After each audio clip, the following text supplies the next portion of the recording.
kita akan melakukan percobaan atau bisa membuktikan larutan elektrolit dan larutan non elektrolit. Nah, pada LKPD teman-teman bisa ditulis dulu nama dan kelasnya. Sebelum itu kita cari tahu dulu ya pengertian dari elektrolit dan non elektrolit. Jadi pengertian dari lautan yang non elektrolit itu adalah lautan yang tidak dapat menghantarkan listrik. Sedangkan lautan elektrolit itu adalah lautan yang dapat menghantarkan listrik.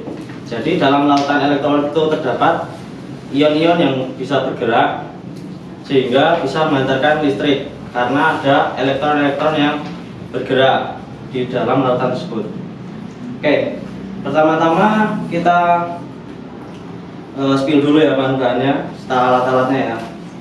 Nah, alat-alatnya ini memakai alat gabungan dari baterai, kabel, kemudian dipasangkan lampu LED ukuran kecil ya di tengahnya, kemudian disambungkan dengan paku. Nah, ini yang nanti akan menghubungkan kutub positif dengan negatif. Nanti dari bahan-bahan ini yaitu garam, kemudian nanti ada air biasa dan ada minyak. Nah, nanti dari larutan ini mana sih larutan yang dapat menghantarkan listrik dan larutan yang tidak dapat menghantarkan listrik. Oke. Dari larutan elektrolit sendiri bisa dibagi menjadi dua, yaitu larutan elektrolit lemah dengan larutan elektrolit yang kuat. Nah, kalau larutan elektrolit kuat itu dapat menghantarkan listrik dengan kuat, sementara yang lemah bisa menghantarkan listrik tapi harusnya lemah gitu. Oke, kita mencoba larutan garam dulu ya. Nah, ini merupakan kaca roji, yaitu yang dibuat biasanya untuk wadah-wadah serbu-serbu ya. Kita masukkan serbu ini ke dalam namanya beker gelas ini sebagai wadah untuk melarutkan. Dan ini namanya batang mengaduk ya. Ini bisa dibuat mengaduk atau bisa memasukkan serbu-serbu.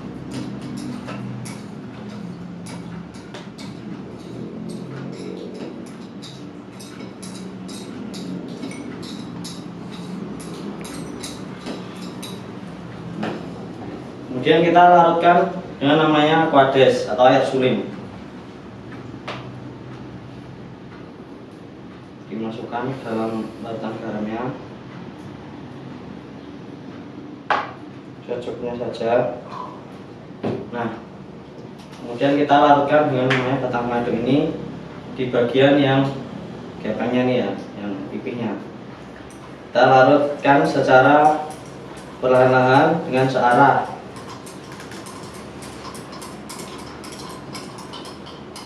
Kita larutkan sampai mungkin ya.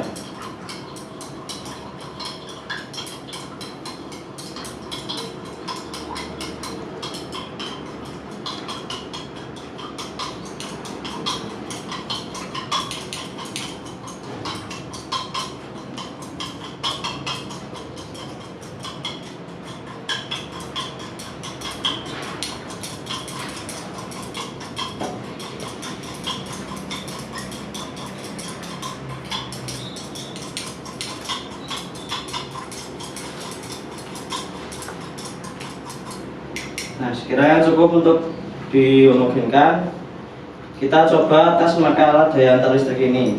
Sebelum itu kita tes dulu apakah ini menyala atau tidak ya. Nyala ya? Nyala. Coba Adi bisa minta bantuannya ke sini untuk data pengamatannya bisa ya? Pengamatan lampunya. Oh iya, coba bantu mengamati saja ya. ya. Jadi ini tadi kan larutan garam ya.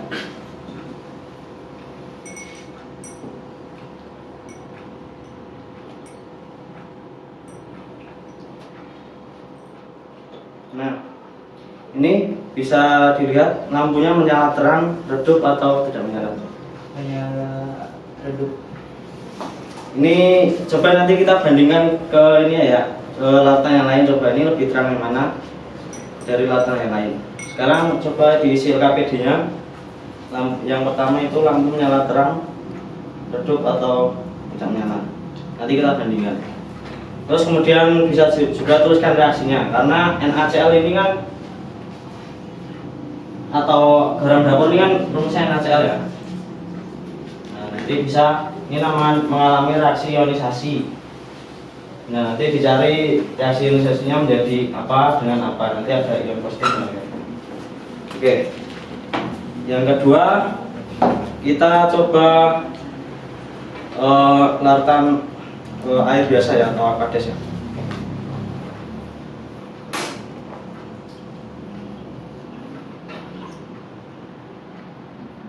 Nah, kita coba masukkan.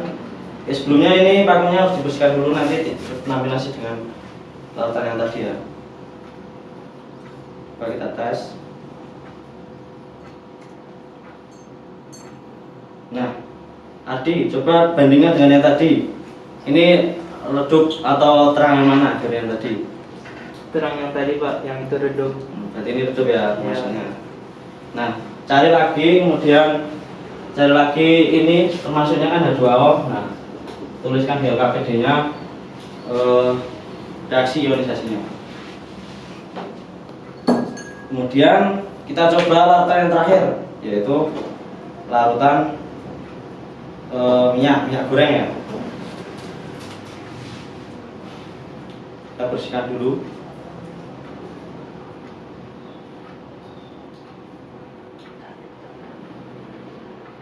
Nah, kita teskan. Lampunya menyala nggak sih? Tidak Pak. Ya. Berarti memang tidak ada reaksi ionisasi ya dalam ini. Ya karena dari rumus molekulnya dari minyak itu kan C18H32O2 ya. Nanti kalau apa sebenarnya namanya ada reaksi ionisasinya dituliskan, kalau tidak ada berarti reaksi tidak terjadi gitu ya. Oke, kemudian setelah kalian tulis di LKPD masing-masing pengamatannya, coba kalian golongkan larutan mana yang termasuk elektrolit kuat, lemah, dan non elektrolit. Nanti bisa dibuktikan tadi dari lampunya itu menyala terang, menyala redup atau tidak menyala. Selanjutnya kalian tarik kesimpulan. Tarik kesimpulan bisa lampunya menyala itu berarti menghantarkan listriknya kuat atau lemah, itu bisa diukur dari terangnya atau redupnya lampu tersebut. Nah, sedangkan kalau larutan tadi dari tiga tadi ada yang tidak menyala, berarti bisa melarutkan bisa mengantarkan listrik secara kuat atau malah tidak bisa mengantarkan listrik.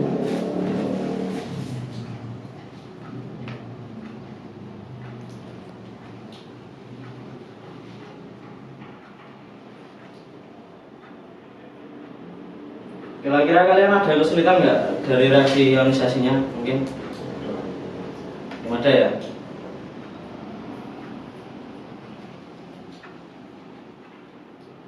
Kesimpulannya sudah bisa membuat kesimpulannya. Oke. Kira-kira ada pertanyaan mungkin dari serangkaian latihan tadi atau dari larutannya? Belum ada ya? Belum ada.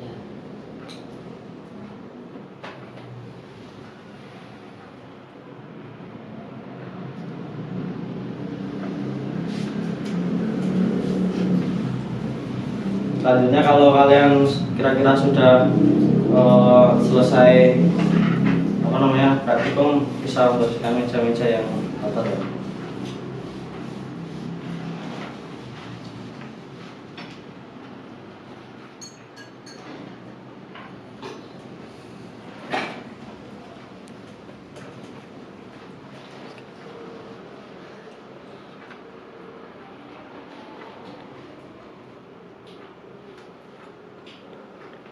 Oh, kira-kira ini kalau kalian sudah selesai silakan mengumpulkan LKPD-nya.